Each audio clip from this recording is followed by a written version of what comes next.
Kaostoen complied meekly to the high priestess's demands and signed each form where indicated. When she was done, Becky smiled at her for the first time and said, "There, now that's all done. I am now your legal guardian and you've signed over all your property to me. In addition, you've given me your full power of attorney, backdated to last week.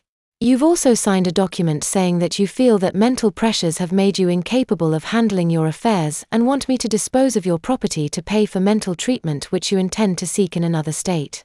That's all there is to it." "What do you mean that's all there is to it? I'm a member of the coven, aren't I?" Kaostoen squealed in dismay. "Not anymore. A quorum of the coven has voted on your crime and the decision is final," Becky said with the resonance of queenly authority. "You gave up the protection of the coven the minute you disobeyed the rules of secrecy. You will have to face the consequences of your actions. You endangered the coven by being stupidly greedy and will have to pay the price for your asinine cupidity. From this instant on, you own nothing. Your car, your house and bank accounts have become my responsibility to manage and utilize for the coven's good. You don't even own your own body. As far as the coven is concerned, you're only an errant child waiting to be disciplined and put in her proper place." "But I'm not a child," she quailed. "I'm a full-grown woman." Becky smiled cruelly and said, "That particular problem will be rectified within minutes. You see, the minute you drank from the glass on the bedside table, you should have started regressing into infancy. The only reason you didn't is that the rest of the coven as well as myself put a stasis spell on you until we were finished. It's time to lift that spell now and allow you to become what you truly are, an infantile little girl who can't control herself." Becky turned to the Germanic blonde-haired witch named Gretchen and said, "Did you bring the diapers and plastic pants from the nursery?" "Yes, mistress," answered Gretchen respectfully. "Laura, did you bring enough cash with you to take the evening flight to Dallas?" the high priestess demanded of the slim, brunette witch. "Yes, mistress. I brought over $2,000 in cash as you specified. I put $500 in $20 bills in 4 plain security envelopes as per your instructions and have the 4 envelopes divided up and hidden in 2 zippered, anti-pickpocket underblouse body wallets as you ordered.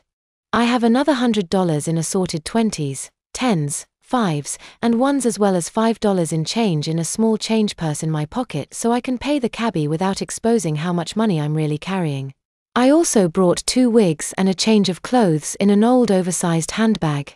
I'll stuff the wig that I'll meet the preacher in as well as the clothes I'm wearing in my old handbag and leave it in one of the women's restrooms of the Dallas airport after turning over the babies. I'll stuff a few 20s in and around the clothes so that it will be sure to be stolen the minute I leave the restroom. I also have the false ID that you had prepared for me in case of emergency in my purse," answered Laura. "You have the number of the witch who is a member of the Dallas Police Department memorized?" Becky asked. "Yes, mistress," the woman replied with certainty. "Good, she'll help you if anything goes awry. She's not as powerful magically as we are, but her position gives her temporal powers that are sometimes useful to the coven. Now go and prepare a large diaper bag for 2 babies for a plane flight tonight. Formula and food, with plenty of diapers and receiving blankets. Male and female, approximately 10 months old each. Got that?" "Yes, mistress," replied the young brunette woman as she scurried away to execute her mistress's orders. "Shella," Becky shouted, "do you have the emergency number with you? Give it to Laura so that she can make contact with the Reverend if necessary. Make sure you mail the adoption orders to Allie in the morning. Use gloves to handle the certificate and envelope so there will be no fingerprints and wear a hairnet. Also, be sure to use self-adhesive stamps on the letter so you won't leave any of your saliva. Post the letter in the mailbox at the post office's drive-thru. I want no slip-ups on this one. We made a mistake with Kaostoen, let's not repeat it." "Yes, mistress," replied the dark-garbed woman at the other side of the bed. "Then call that number and tell them we have 2 of Satan's own babes to be taken into the house of the Lord," Becky ordered. "When you're finished, call the airport, make one-way reservations for 3 on the next flight to Dallas, 1 adult and 2 infants. Use the name on Laura's fake ID. Do you understand? She can come back using her regular ID and pay cash." "Immediately, mistress," responded the dark-garbed woman as she left the room in haste. "What do you mean, 2 infants, High Priestess?" asked Kaowestowen humbly. Becky chuckled and said, "While we aren't Satanists, I'll bet you didn't think I'd have a Baptist preacher's number in Texas, did you? Strange how these things work themselves out. It never hurts to plan ahead and have a backdoor that no one expects. There's a preacher in Texas farms out babies to deserving couples. Brad is going to be one of them. You'll be the other.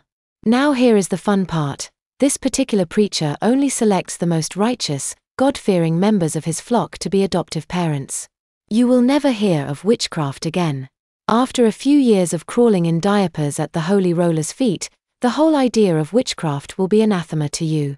To make sure that you do, we've enchanted you with an extra little spell for your edification and punishment. Under their influence, you'll never develop any sort of powers again. They will pray over you constantly for God to release you from permanent babyhood, but it will never happen. They will think that a spell binds you, but in fact you will merely have been subjected to a change at the cellular level and the spell's energies will have been long since dissipated.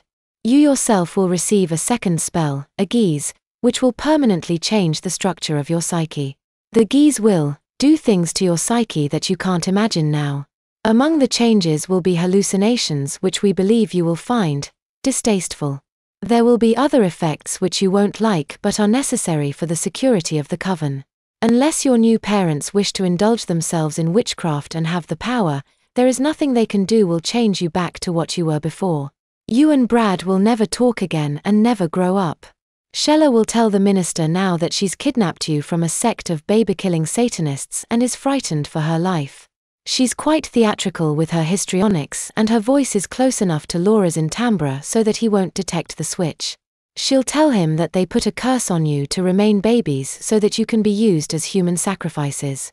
Of course it's all one huge lie, but it's what they want to believe, so why not say it? People believe what they want to believe, not the truth. But I'm not a baby, Kostyn said. Yes, Becky rejoined, there is that one little detail. I just wanted you to know what we were going to do and why. But you're right, it's time to allow the transformation to take place. She lifted her hands on high and said, Coven members, attend me now. As your queen, I do both command and abjure you to do my willing. Release the stasis spell which we have laid upon this woman.